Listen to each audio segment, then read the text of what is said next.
you go to the nursery and you see those beautifully planted pots, so you think to yourself, I'd love to put some pots around the yard. Think a little bit before you actually act, because there's a lot of maintenance involved with your pots. Let me give you some hints. First of all, okay, you go and you find a beautiful pot. What's the first thing you want to do? You want to drill it for drainage. You want to put a nice drain hole, either one or several, in the bottom.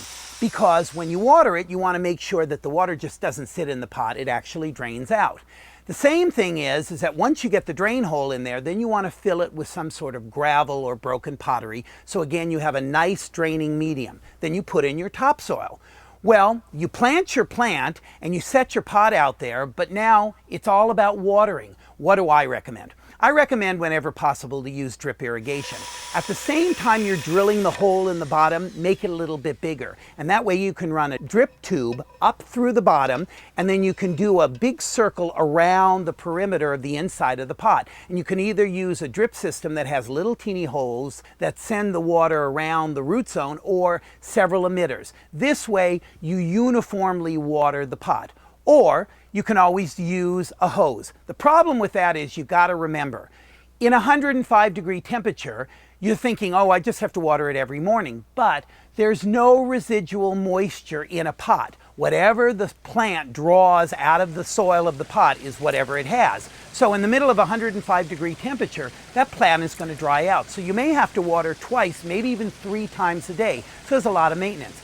Now, some of you like movable pots. You like to move your pots around. What I recommend is there are these little dollies on wheels. They're a little stand that have casters and wheels on it, so you can kind of move the plant around depending on where the patio is and what kind of effect you want. But keep in mind that some plants will thrive in one location and not thrive in another. Let me give you an example. A Daphne plant in one location may thrive and smell wonderfully. You move it 6 inches to a foot and all of a sudden it dies. Plants are like people. They're temperamental. And you remember, it's always about the intelligent use of water.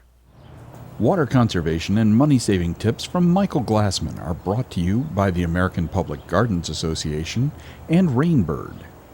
For more information on upgrading your current watering system, designing a new one, or to simply learn more about the intelligent use of water, visit Rainbird on the web at www.rainbird.com and click on the Intelligent Use of Water link.